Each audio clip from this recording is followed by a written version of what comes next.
Al término de la Segunda Guerra Mundial en 1945, en Francia gobierna el general de Gaulle, resistente convencido envuelto en un halo de gloria tras la reconquista del país. El 13 de octubre de 1946 se acepta por referéndum la nueva Constitución con una mayoría muy ajustada. Acaba de nacer la Cuarta República. Las elecciones legislativas del 10 de noviembre ven una Cámara compuesta por 618 diputados, 183 de los cuales son comunistas y poseen cerca del 30% de los escaños. El Partido Comunista Francés, empujado por la ola de patriotismo, recoge los frutos de su larga lucha en la resistencia y se convierte en el primer grupo parlamentario en la Asamblea Nacional. Gobernar Francia se vuelve entonces una complicada tarea, ya que la Cámara está repartida de forma equitativa en 3 grandes partidos, de tal forma que es casi imposible encontrar una mayoría en la izquierda o en la derecha, ni siquiera estableciendo grandes pactos. La Asamblea Nacional es elegida por el pueblo mediante sufragio universal. El pueblo también elige de forma indirecta el Consejo de la República. Estas 2 asambleas eligen al presidente de la República, que es quien nombra a su gobierno. Estaban los demócratas cristianos, el Partido Comunista y el Partido Socialista. Estos 3 grandes partidos por sí solos no tenían la mayoría absoluta, por lo que necesitaban el apoyo de los partidos más pequeños para organizar un gobierno. Esto explica la razón de la inestabilidad gubernamental durante la Cuarta República, es decir, el multipartidismo, la imposibilidad de sostener un gobierno con una mayoría coherente. Para comprender bien lo que sucedió, revisaremos paso a paso los acontecimientos.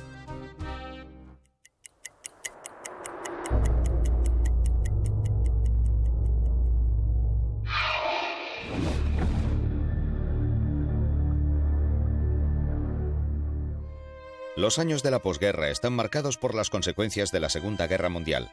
El 26 de diciembre de 1945, el franco se devalúa casi un 66% con respecto al dólar y a la libra esterlina. Esta devaluación respecto a las principales divisas extranjeras se debe al seísmo económico que sufre la economía francesa durante la guerra.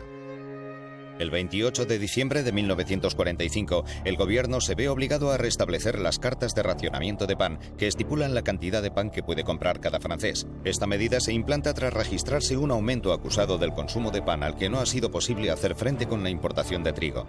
La situación seguirá siendo complicada durante varios años. Los productos derivados del petróleo y los de primera necesidad son racionados. La situación de los países europeos es tal que el 5 de junio de 1947 se pone en marcha el Plan Marshall con el fin de reflotar principalmente las economías de Europa Occidental. La industria francesa se recupera poco a poco, pero Francia no solo está aquejada de problemas económicos.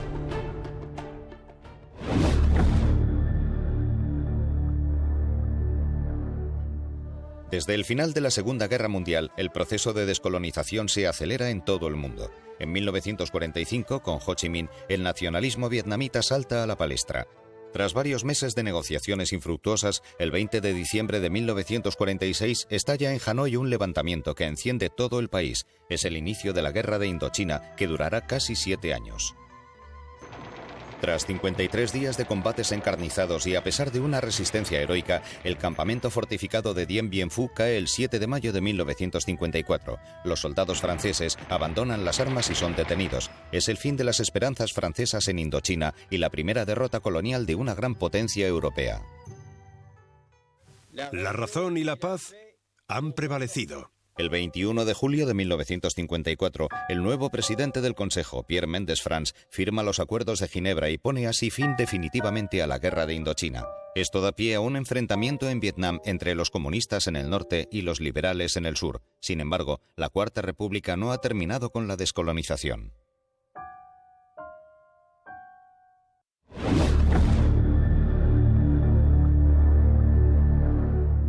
Poco después del final de la Guerra de Indochina, estalla el polvorín de Argelia. ¿Qué es Argelia? Para empezar, un territorio colonizado por Francia en 1830. No es una colonia, sino un departamento. Los acontecimientos estallan durante la Cuarta República. Y el ministro del Interior, que envía a las compañías republicanas de seguridad para poner orden allí, es François Mitterrand. El 1 de noviembre de 1954, en el contexto de las negociaciones por la independencia de Marruecos y de Túnez y con la euforia de la derrota francesa en Dien Bien Phu, Argelia sufre una serie de atentados terroristas en nombre de la independencia que provocan numerosos desperfectos, muertos y heridos. El Día Rojo de Todos los Santos marca el inicio de la Guerra de Argelia. La situación es terrible. En Marruecos se respira la tensión desde su primer momento. Mohamed V se exilió a Madagascar y en su lugar pusieron a un títere. A continuación estalló la Guerra de Argelia. En vista de la catástrofe argelina, se suavizó la política con respecto a Marruecos. No era posible tener tantos frentes abiertos. A partir del año 1955, la situación comienza a deteriorarse y el 12 de abril de 1956, el gobierno de Guy Mollet se ve obligado a solicitar ayuda al contingente. El ejército es convocado y conducido hacia los puertos del sur de Francia. Durante los primeros años del conflicto, el Frente de Liberación Nacional argelino no dejará de fortalecerse. Utilizando tanto el fervor nacionalista como el terror y la amenaza, los dirigentes del FLN reclutan cada vez a más hombres. El 31 de enero de 1957, tras un llamamiento a una huelga general en Argel lanzado por el FLN y en vista del recrudecimiento de los atentados lanzados desde la Kasbah, el ministro residente y gobernador general Lacoste confía al general Massu y a la 10ª División de Paracaidistas la pacificación de la capital. Empieza la batalla de Argel. La capital cae unos meses más tarde y encuentra la calma, pero enciende en la metrópoli una fuerte polémica contra la tortura y los métodos expeditivos de los paracaidistas de Massu, para quien el fin justificaba los medios.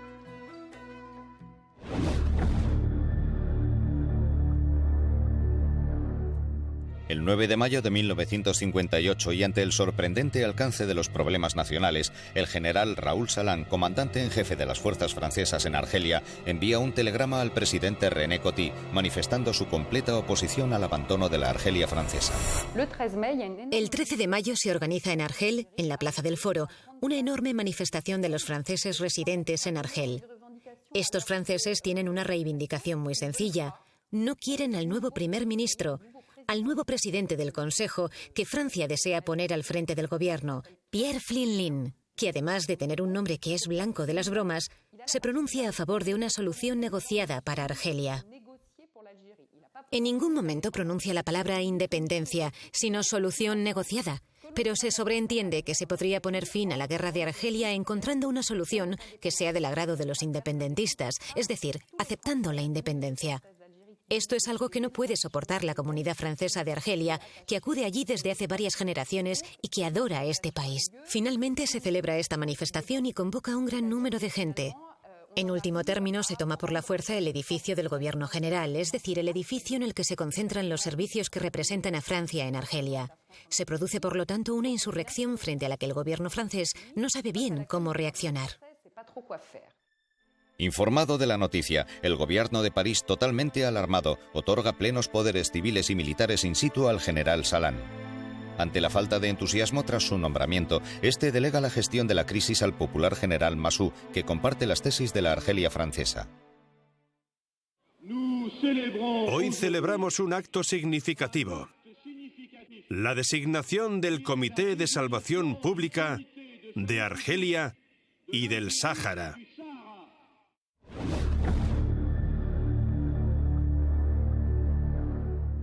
París sigue sin tomar una decisión, está atrapado en un vaivén parlamentario infructuoso y es incapaz de resolver esta crisis. El comandante en jefe de Argelia, el general Salan, llama al poder al general de Gaulle. Dice, nuestra única solución es el general de Gaulle. Es el primer contacto entre un contexto complicado y doloroso y el general de Gaulle, quien inicialmente toma una postura muy hábil. No se involucra con nada. No da a conocer su opinión, si bien está perfectamente al tanto de que desde hace muchos meses cientos de personas en Argel hacen todo lo posible por intentar auparlo al poder. Hay incluso rumores de que está a punto de producirse un golpe de Estado en París, promovido desde Argel para llevar a De Gaulle al poder. El 15 de mayo, cuando se menciona su nombre, tiene que pronunciarse. Lo hace y afirma que está dispuesto a asumir el poder de la República si hiciera falta.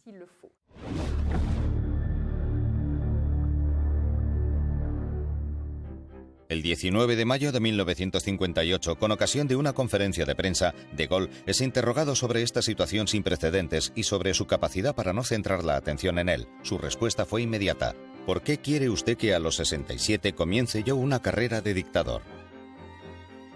El 25 de mayo de 1958 es Córcega quien escapa al control del gobierno, corta las comunicaciones con París y aumenta la sensación de inseguridad y de inquietud de la población de la metrópoli. En Argelia, la situación continúa evolucionando peligrosamente. Un grupo de jóvenes oficiales presiona al general Salan para que ponga en marcha el plan Resurrección, que prevé una intervención armada en la metrópoli. En otras palabras, un golpe de estado militar.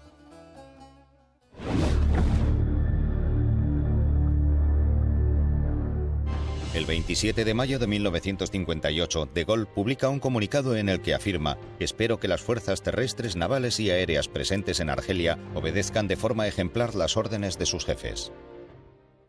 En 1958, la Cuarta República estaba sin fuelle y el presidente de la República de entonces, René Coty, constata que entre los políticos que constituían la Asamblea Nacional no hay ninguna personalidad capaz de convertirse en presidente del Consejo, capaz de lograr una mayoría, de gobernar eficazmente mientras tenía lugar la guerra de Argelia, que minaba por completo la política francesa. Aquel mismo día, los ministros moderados del gobierno dimiten y provocan con ello la caída del gabinete Flimling. La intervención del general parece ser ahora el último recurso posible. El 28 de mayo de 1958, más de 100.000 personas desfilan en una gran manifestación en París bajo el eslogan del Comité de Acción y de Defensa Republicana. Entre los opositores hostiles a que el general se haga con el poder se encuentran hombres como Pierre Mendès France, François Mitterrand y Jacques Delors. Ante esta crisis de gran calado, la vacante de poder y el riesgo de ver cómo el país se hunde en el caos y la guerra civil, el presidente René Coty se decide a llamar oficialmente al general de Gaulle.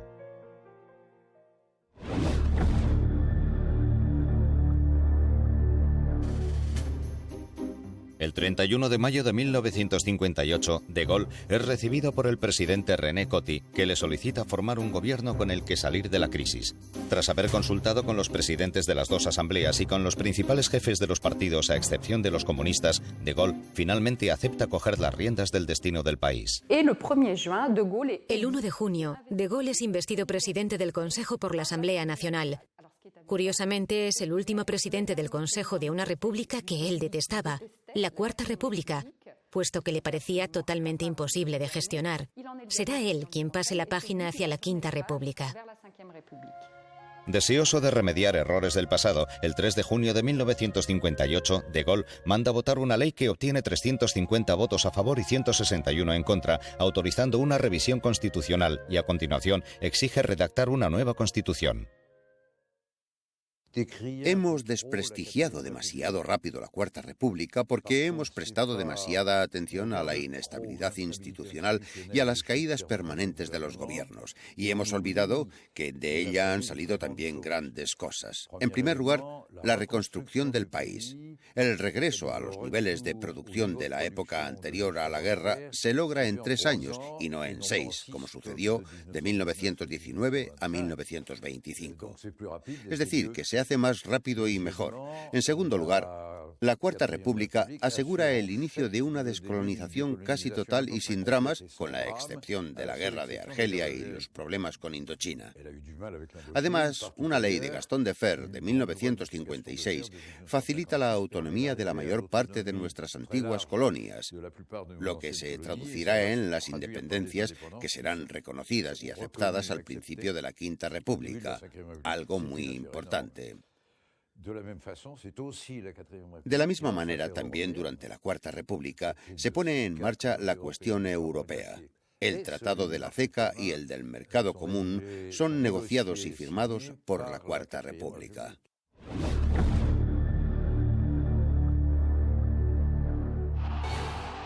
Desde que asume sus funciones, de Gaulle se esfuerza en apaciguar y neutralizar la crisis tanto en la metrópoli como en Argelia.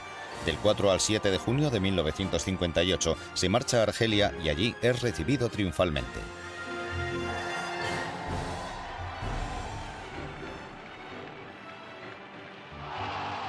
A las 19 horas del día 4 de junio de 1958, de Gaulle aparece en el balcón de la sede del Gobierno General de Argel, engalanado con la bandera francesa. Desde allí pronuncia un famoso discurso que pasó a ser conocido como el Discurso de Argel. Tiene que quedar claro que en ningún momento de este discurso que pronuncia en el Palacio, en esta plaza de Argel, dice que Argelia debe seguir siendo un departamento francés.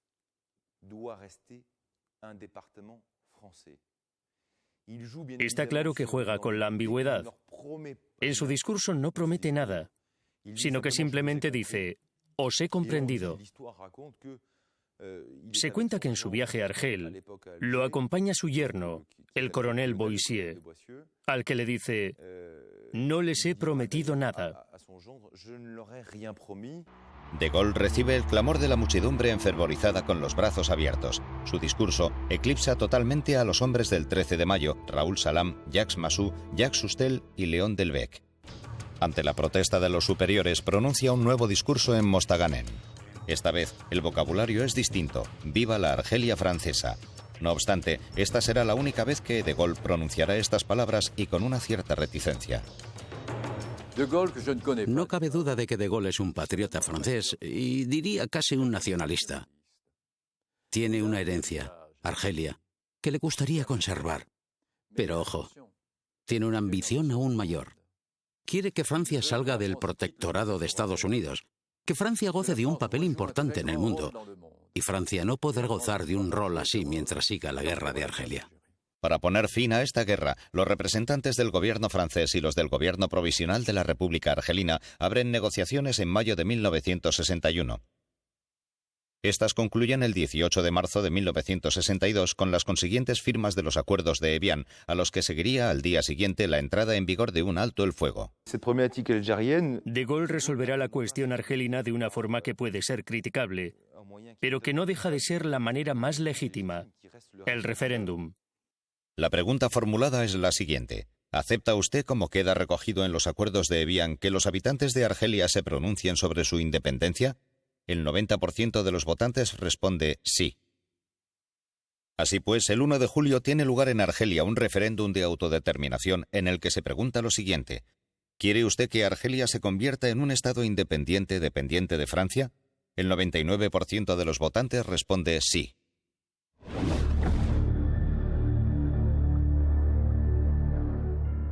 El 16 de junio de 1946, con ocasión de un discurso en Baillet, de Gaulle condena enérgicamente el régimen de los partidos y realiza una violenta acusación contra las instituciones de la Cuarta República.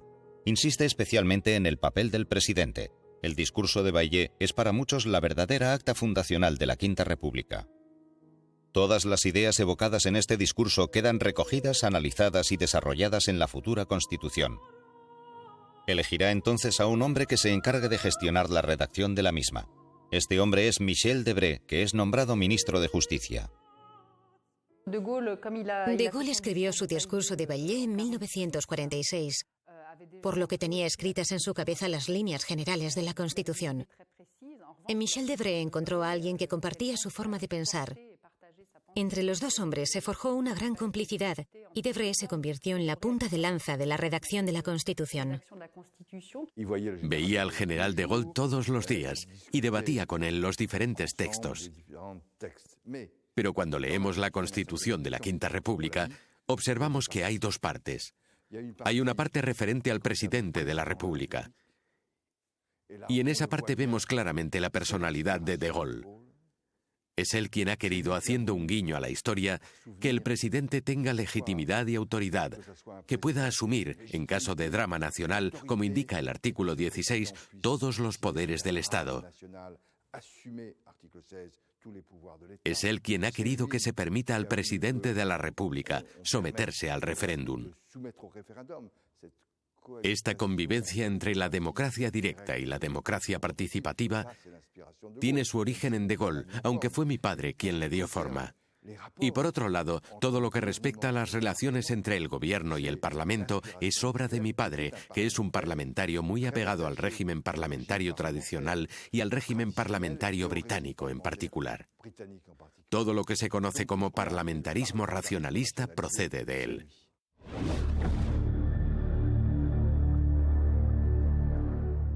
Tenían las ideas muy claras sobre las disfunciones de la Cuarta República y sobre lo que querían para Francia.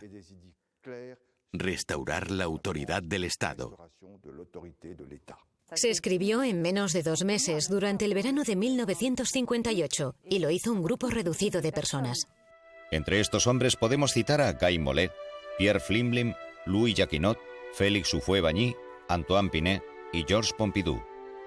Fiel al pensamiento del general que deseaba un Estado legítimo dotado de un régimen presidencial sólido, Michel Debré dejará su huella en la redacción del texto. Reorganiza las relaciones entre el presidente y el Parlamento y se concentra en racionalizar la organización del trabajo parlamentario. El 29 de julio de 1958, el proyecto es presentado al Comité Consultivo Constitucional presidido por Paul Reynaud. Posteriormente, pasa a la Asamblea General del Consejo de Estado para ser aprobado. El Consejo de Estado da su visto bueno. El 4 de septiembre de 1958, el Consejo de Ministros adopta una primera lectura del texto definitivo. Elegido mediante sufragio indirecto por los diputados, los senadores, los consejeros generales y los representantes de los consejos municipales, el presidente de la República es quien elige y nombra al primer ministro, al contrario que en un régimen parlamentario clásico, en el que el primer ministro es nombrado por la Asamblea. Por su parte, el Senado es elegido de forma indirecta por los diputados y los consejeros regionales, generales y municipales. El presidente puede disolver la Asamblea Nacional, que es elegida por sufragio universal directo, pero según un método de escrutinio mayoritario. Esto permite desbloquear mayorías parlamentarias estables. Los partidos políticos que no pertenecen ni a la izquierda ni a la derecha apenas pueden interferir en la vida política del país. Ahora solo falta someter la futura Constitución al veredicto popular de las urnas mediante una consulta por referéndum.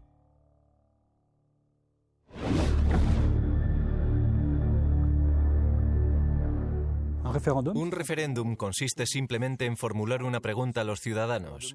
Se les pide que se expresen sobre una cuestión y generalmente que respondan sí o no. En vista del resultado, el Ejecutivo se pliega a la decisión de la mayoría. La Constitución anterior había sido aprobada por una ajustada mayoría del 53% en el referéndum del 13 de octubre de 1946, lo que otorgó a la Cuarta República una legitimidad relativa muy criticada. Según la famosa intervención de Gaulle, la tercera parte de los franceses no la conoce, otra tercera parte la rechaza y la última tercera parte se resigna a ella. En cambio, el 28 de septiembre de 1958, los franceses consultados por referéndum acerca del texto de la futura Constitución se pronuncian en masa y favorablemente, casi en un 80%, sobre la adopción del texto definitivo. Además, la participación es alta con respecto a los escrutinios anteriores y roza el 85%. En Argelia, cerca del 83% de los votantes y del 97% de los sufragios han dicho sí a la Constitución. La esperanza de que De Gaulle encuentre una solución favorable al conflicto argelino no es ajena a estos registros. Tan solo el Partido Comunista, los disidentes socialistas de la SFIO y contadas personalidades de la izquierda como François Mitterrand hacen un llamamiento para que se vote no a esta Constitución.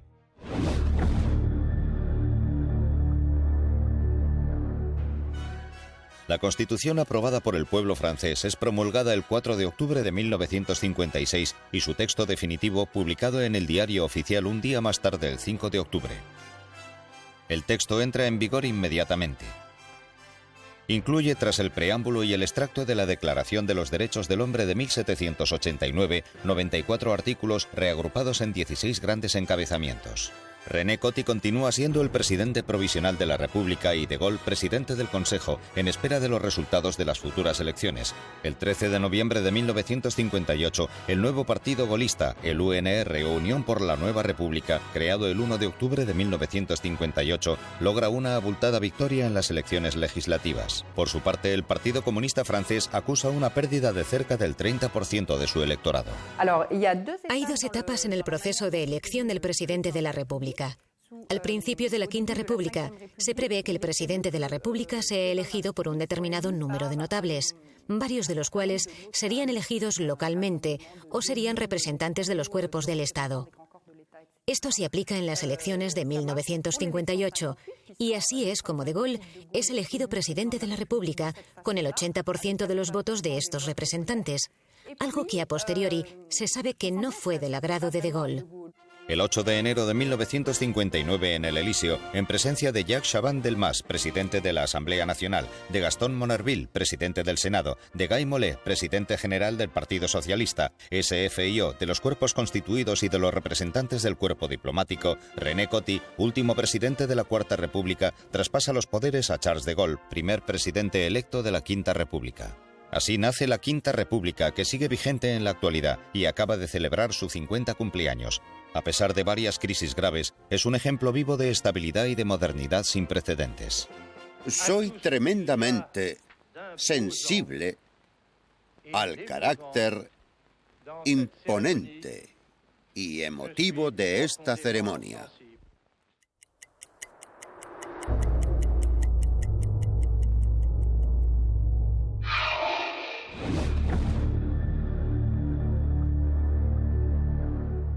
Nacido en Lille el 22 de noviembre de 1890 en el seno de una familia católica tradicional, termina sus estudios secundarios y en 1908 entra en la Escuela Militar de Saint-Cyr, de la que saldrá 4 años más tarde como número 13 de su promoción.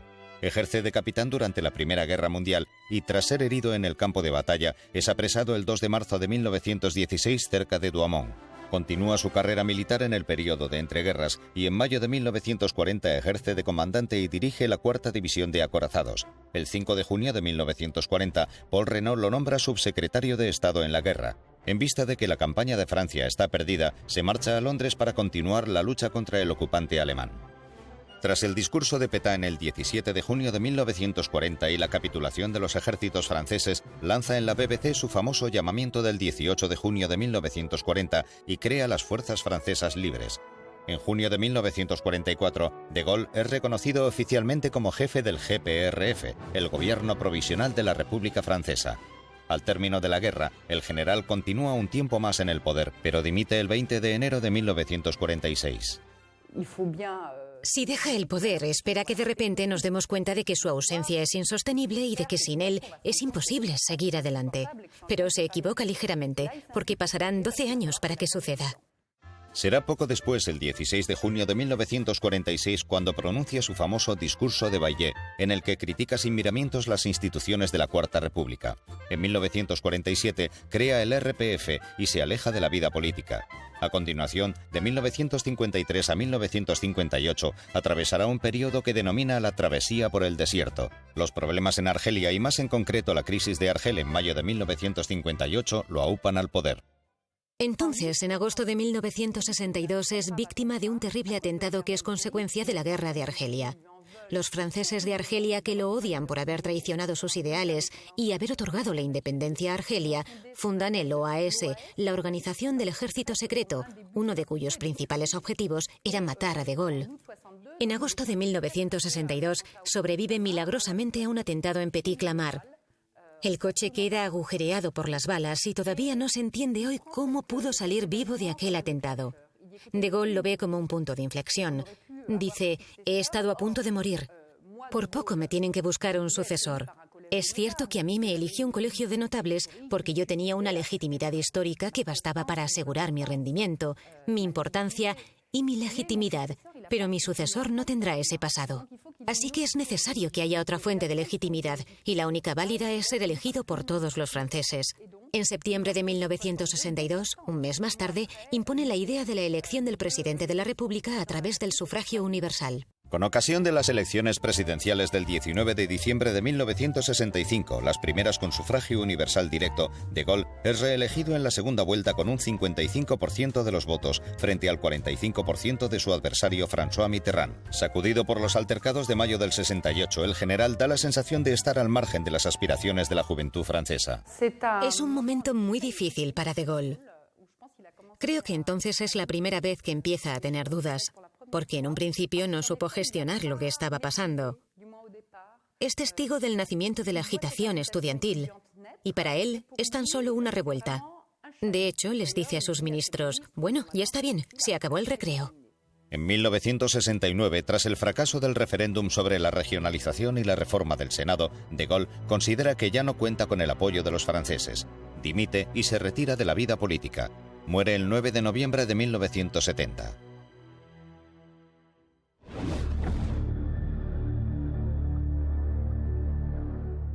Michel Debré nace en París el 15 de enero de 1912. Tras completar la educación secundaria con calificaciones brillantes en el Liceo Louis el Grande, obtiene un título en Ciencias Políticas y consigue el doctorado en Derecho por la Universidad de París. A continuación entra en la Escuela Nacional de Equitación de Saumur. A los 22 años se presenta a las oposiciones para el Consejo de Estado. Llamado a filas en 1939 como oficial de caballería, cae prisionero a manos de los alemanes en junio de 1940, pero consigue escapar en septiembre del mismo año. Es entonces cuando entra en el Consejo de Estado y hasta principios de 1943 prestará juramento al mariscal Pétain y servirá al gobierno de Vichy. Pero en febrero, tras la invasión de la zona libre, entra en la resistencia.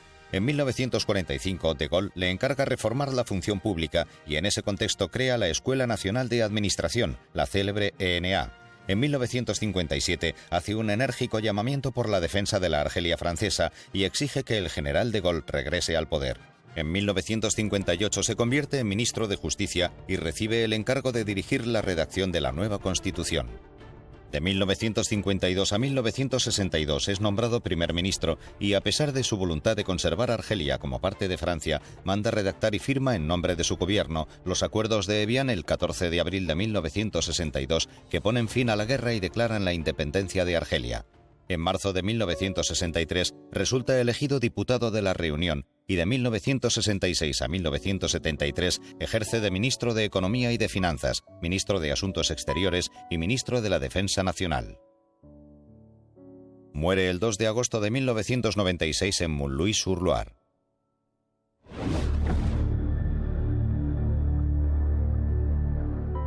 François Mitterrand nace en Jarnac el 26 de octubre de 1916. Cursa estudios secundarios en Angulema y a continuación se instala en París para estudiar Derecho y Literatura. Lo llaman a filas en 1939 y en 1940 los alemanes lo capturan y lo envían a Alemania. Allí permanece durante 18 meses en los campos de los Stalags, decide escaparse y regresa a Francia donde trabaja para el Estado. Ejerce de funcionario con contrato para el gobierno de Vichy y en 1942 es nombrado comisario de clasificación de prisioneros de guerra. Un año más tarde es condecorado con la Orden de la Francisca, medalla otorgada por el Estado francés como distinción especial de aprecio del mariscal Pétain. A lo largo de su carrera política no pocas veces le reprocharán esta condecoración, sujeta a un sinfín de polémicas. Posteriormente se une a la resistencia y entra en la clandestinidad con el seudónimo de Morland. En 1946 entra en política y resulta elegido diputado del departamento de Nièvre. Su carrera política seguirá a partir de entonces un ascenso vertiginoso. Posteriormente, asume varios cargos ministeriales a lo largo de la Cuarta República bajo distintos gobiernos sucesivos. En 1958 se opone enérgicamente al ascenso al poder de Gaulle y en 1964 redacta El golpe de Estado permanente, un panfleto contra el general y contra la Constitución de 1958. En 1965, y como candidato de izquierda a las elecciones presidenciales, bloquea el paso del general de Gaulle, que debe esperar a la segunda vuelta para resultar vencedor por una corta mayoría. En el transcurso del 58º Congreso de la SFIO en Épinay, en junio de 1971, François Mitterrand se hace con las riendas del Partido Socialista y federa lo que se conoce como la Unión de la Izquierda. En 1974, con ocasión de las elecciones presidenciales, Valéry Giscard d'Estaing aventaja por poco a François Mitterrand con un 50,8% de los votos frente a un 49,2% pese al poder de la izquierda. El 10 de mayo de 1981, Mitterrand resulta elegido presidente gracias a un programa llamado Las 110 Propuestas. Se convierte entonces en el primer presidente de izquierdas de la Quinta República. En 1988 es fácilmente reelegido para un segundo mandato de 7 años. Poco después, y ya enfermo, se retira de la vida pública y muere en París a consecuencia de un cáncer el 8 de enero de 1996.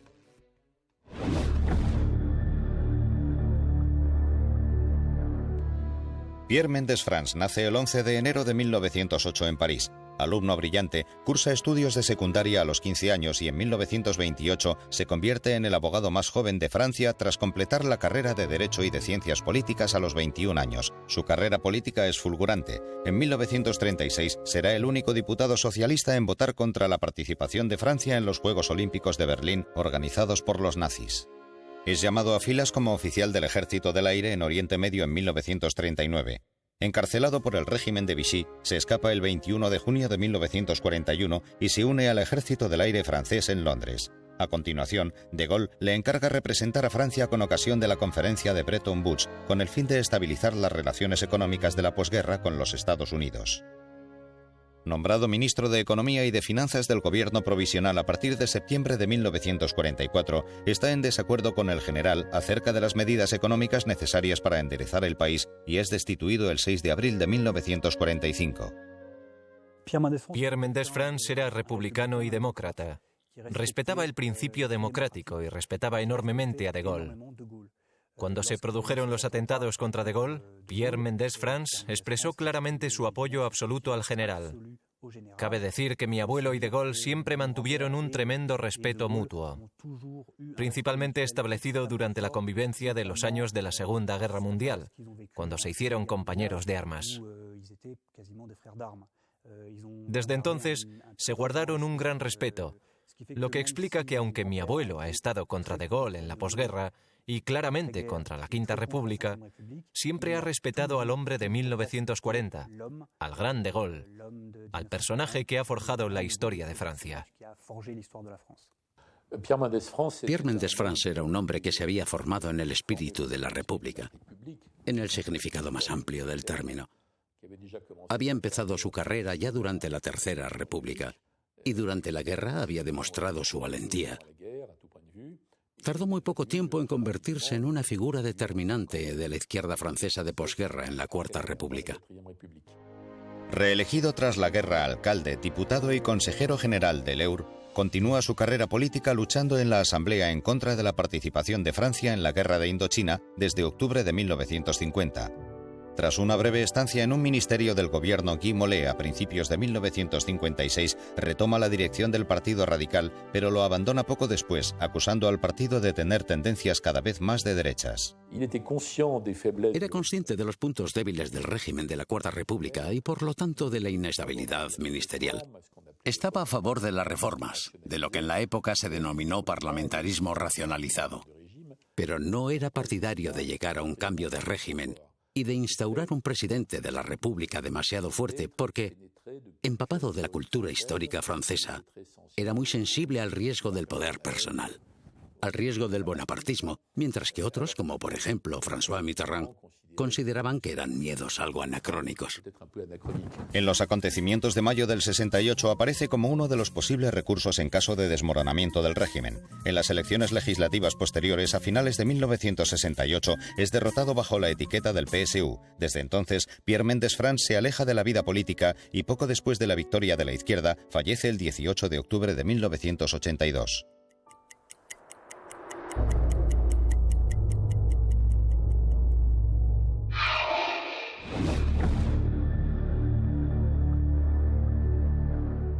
El artículo 16 permite al presidente apropiarse a título excepcional de todos los poderes en caso de una situación de crisis profunda que ponga en peligro la soberanía del país o el buen funcionamiento de las instituciones.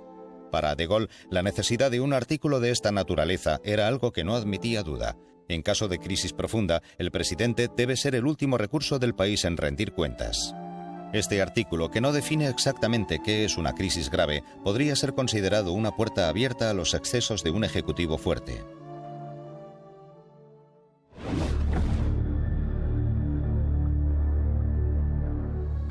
El Poder Ejecutivo también está dotado de una herramienta que facilita el trabajo legislativo. El artículo 49 prevé que el Gobierno puede evitar en el proceso de creación legislativo los largos debates entre ambas asambleas. Para ello, compromete directamente la responsabilidad del Gobierno ante la Asamblea. Si los diputados deciden rechazar el texto de ley propuesto, se recoge que se pueda presentar una moción de censura. Cuando el gobierno tiene un texto importante, dice a los parlamentarios: veo que estáis teniendo dificultades, así que voy a leer mi opinión sobre este texto. O presentáis una moción de censura para destituirme, y en ese caso discutimos la moción de censura, o no presentáis ninguna moción de censura y el texto es considerado aceptado sin discusión. Si los diputados no votan esta moción, el Gobierno debe presentar entonces su dimisión al presidente.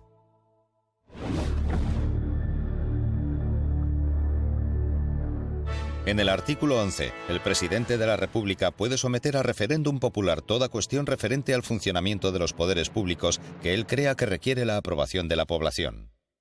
No olvidemos que todas las reformas de la Quinta República han sido aprobadas en bloque por el pueblo francés en distintos referéndums, porque el pueblo francés acababa de vivir, de 1945 a 1958, la impotencia de las autoridades públicas.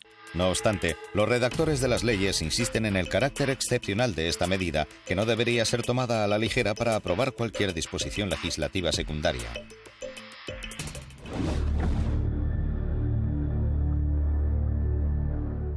El artículo 12 otorga al presidente el derecho de disolver la Asamblea Nacional, lo que en caso de crisis grave puede permitir cambiar la distribución de la Asamblea. El artículo 21, creado por Michel Debré, hace referencia a la incompatibilidad de un mandato parlamentario y una función gubernamental. Este artículo era importante para el llamado parlamentarismo racionalizado. Si uno es diputado, no puede a la vez hacer la ley y ejecutar la ley. Es decir, si uno llega a ministro, esta función de ministro es incompatible con la función de diputado. El artículo 56 permite al presidente nombrar a 3 de los nuevos miembros del Consejo Constitucional, así como al presidente de este mismo Consejo. El Consejo Constitucional no es una tercera cámara. El Consejo Constitucional no tiene la función de escribir la ley, sino que está ahí para decirle a un legislador cuando éste hace una ley: atención, no está respetando la Constitución.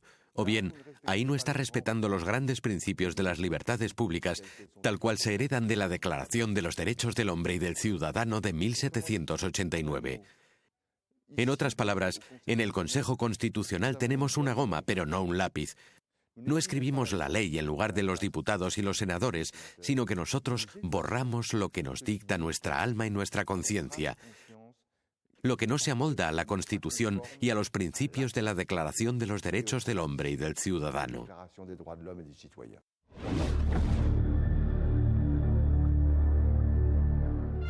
Votado el 6 de noviembre de 1962, tras haber sido sometido a un referéndum popular el 28 de octubre de ese mismo año, el texto de la ley registra más de un 63% de síes. En 1962 se pasa por una etapa crucial, cuando el general de Gaulle propulsó la elección del presidente por sufragio universal. Ese es un punto crucial, extremadamente importante, y fue muy criticado, sobre todo por mi abuelo. Desaprobaba esta elección del jefe de Estado por sufragio universal. Creo que fue el primer choque importante que hubo entre él y yo, porque yo estaba a favor. Pero ahora, teniendo en cuenta la importancia de los medios, teniendo en cuenta que en los criterios de elección cada vez cuentan menos las competencias y las destrezas, porque son puestos de gran peso, con una enorme responsabilidad, entran en juego cuestiones de carisma, de belleza de la imagen, de estilo y de criterios más típicos de la farándula que de la vida política. Y empiezo a pensar seriamente que Pierre Mendès France no se equivocaba. Fue el gran debate de 1958. En un principio se descartó la elección del presidente por sufragio universal, porque la ciudadanía francesa englobaba a muchos países de África, incluido Madagascar. Más adelante se descartó porque la elección del presidente por los parlamentarios, como hemos visto en la Cuarta República, es el resultado de negociaciones, acuerdos y cálculos que hacen que al final el hombre no tenga tanto poder. René Coty, por ejemplo, resultó elegido después de 13 rondas de escrutinio. No debemos olvidar también que en el pasado se descartó a Gilles Ferry y a Clemenceau porque tenían personalidades demasiado fuertes y los parlamentarios se pusieron de acuerdo sobre una personalidad menos marcada.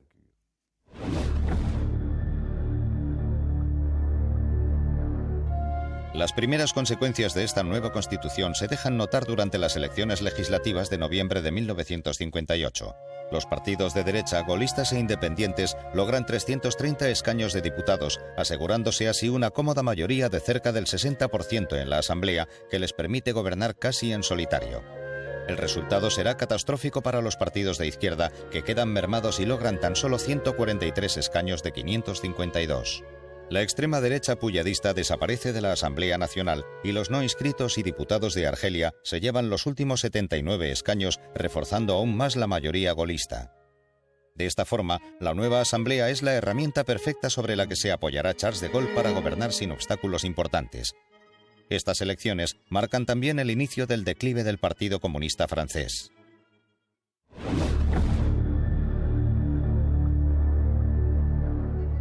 En 200 años, Francia habrá conocido 5 repúblicas. La más duradera de todas, la quinta, ha sabido atravesar las crisis adaptándose a ellas. Su redacción original permite incluso la gestión del país con un presidente de una sensibilidad política diferente a la de su primer ministro en caso de alternancia política en la Asamblea. Esto fue lo que sucedió en las sucesivas convivencias políticas de 1986 a 1988, de 1993 a 1995 y de 1997 a 2002. No estoy tan seguro de que eso estuviera previsto. La convivencia política era una opción jurídica, pero que yo sepa, no estaba verdaderamente prevista por la Constitución. Además, para que no quede duda, la convivencia no estaba contemplada porque durante muchos años no hubo alternancia. Hubo que esperar hasta los años 80 para ser testigos de una alternancia. La convivencia la tendríamos un poco más tarde.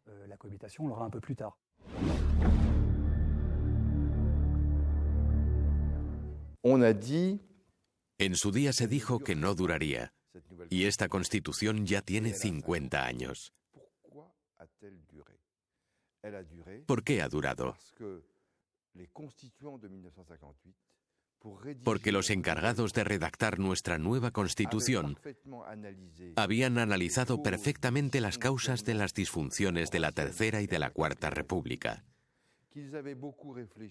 Habían reflexionado sobre cuáles podrían ser las disposiciones que permitieran la restauración de la autoridad del Estado.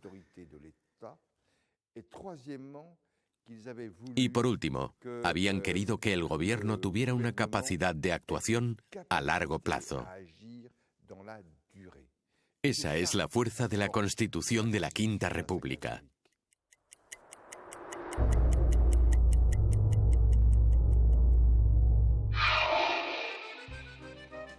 Poco después del final de la Segunda Guerra Mundial, el 13 de octubre de 1946, se acepta una nueva constitución por referéndum con una mayoría muy ajustada. Nace entonces la Cuarta República. Garante de las esperanzas de la posguerra, no obstante, no deja de simbolizar un estancamiento político. Además, el final de los años 40 y la década de los 50 son períodos difíciles para Francia.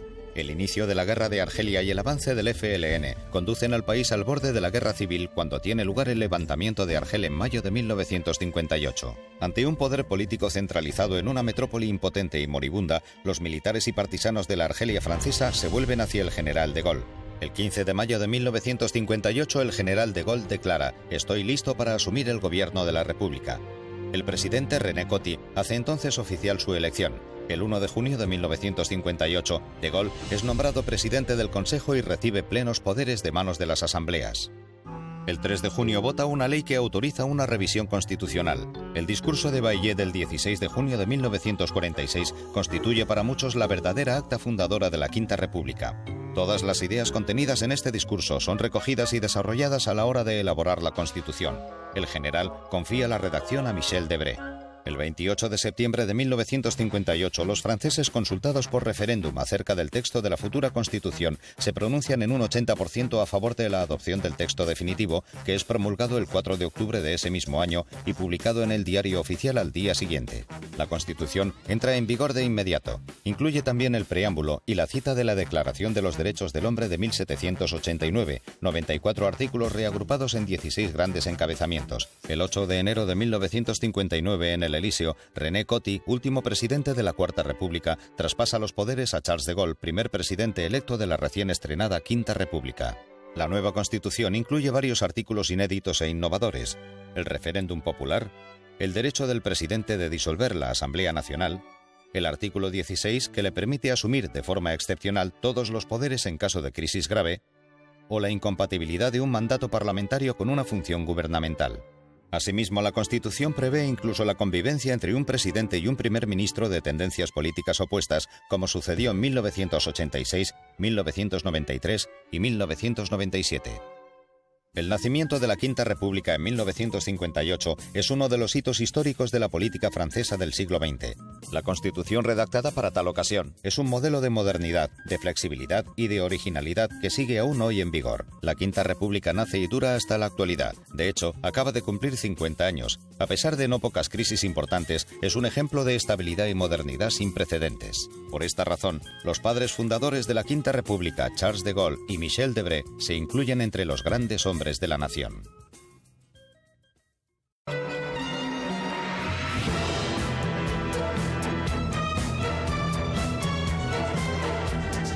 Ich bin ein Berliner.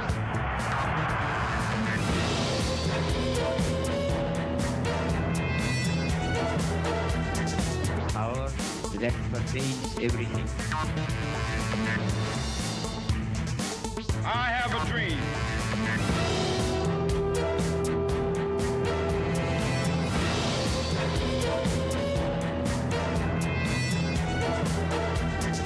Power that pertains everything. I have a dream.